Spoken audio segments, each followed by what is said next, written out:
Now, a Twitter scam using fake accounts pretending to be high flyers in the tech world is netting huge amounts of money.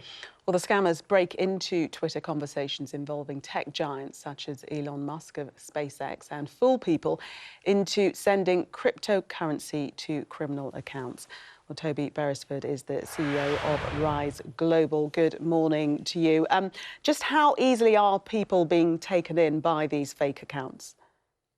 Well, hi, Gillian. Yes, well, fake accounts are very, very difficult to spot. A lot of the scammers, they really kind of make the fake accounts very similar to a real account. They might copy, for example, a real account's photo, copy their bio, and then it looks to all intents and purposes like a real account. So first of all, they are really quite difficult to spot, and then being taken in, it's a lot of the ways in which we kind of spot a scammer in the past are just that little bit more difficult to do because they use the right phrases, and it can be very difficult to spot a scam.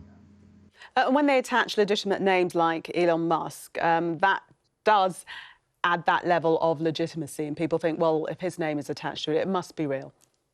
Yeah, that's right. So people use social proof all the time, particularly in online scams, particularly on social media. So social proof is where you look at other people doing something, and therefore you kind of think, oh, well, if Elon Musk is involved, then it must be legitimate. And that kind of technique is quite sophisticated, but it's also it works very well to influence us to fall for the trap. Sorry to burst in on this, Toby, but Elon Musk has got a blue tick, hasn't he? Surely. So the real Elon Musk will have a blue tick, but just because.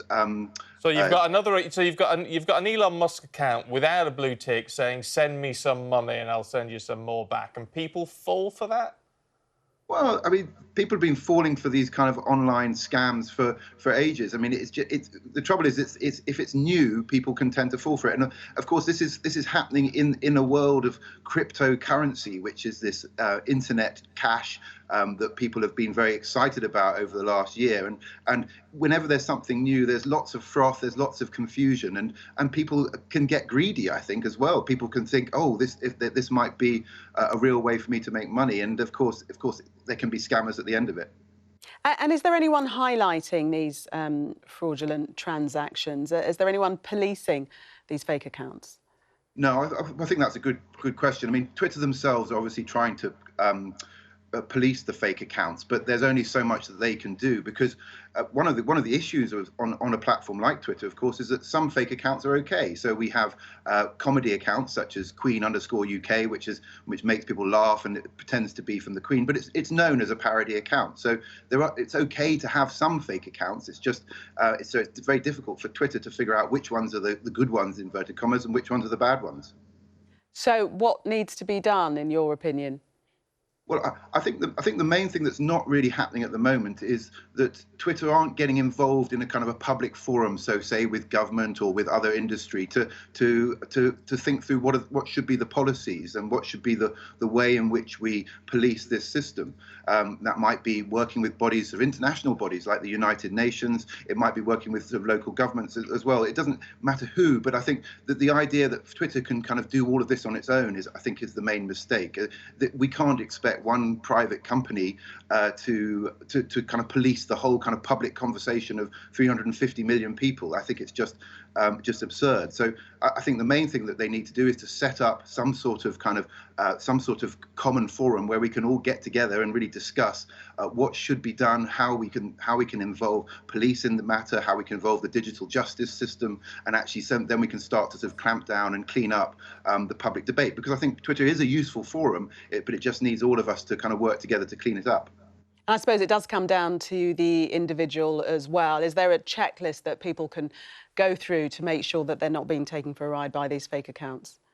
Definitely, and I think that obviously sort of reading the Twitter guidance and on these matters is the first point of call. But just like in real life, if it sounds too good to be true, it probably is. So I think really kind of exercise caution and don't, you'll always be aware that there are these scammers out there. And I think, being aware that there is a potential to be scammed on something like Twitter is the sort of the first thing, and then sort of going into things with your wits about you.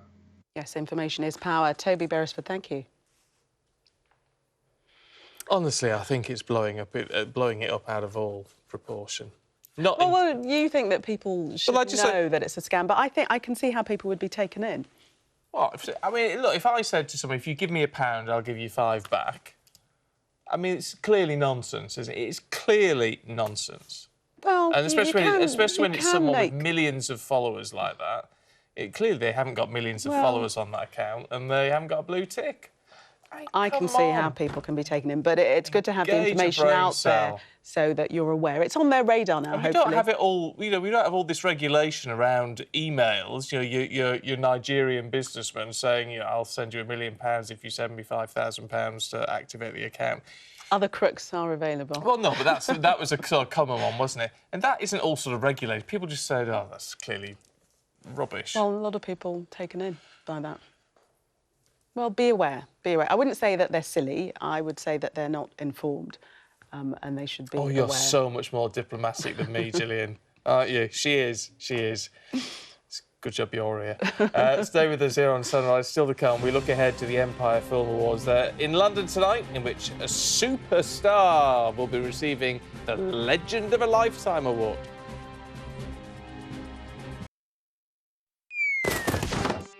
Dear son, I am worried about your little brother Valentine, so I am sending him to live with you. Tell me about this brother of yours. What is this? He will be a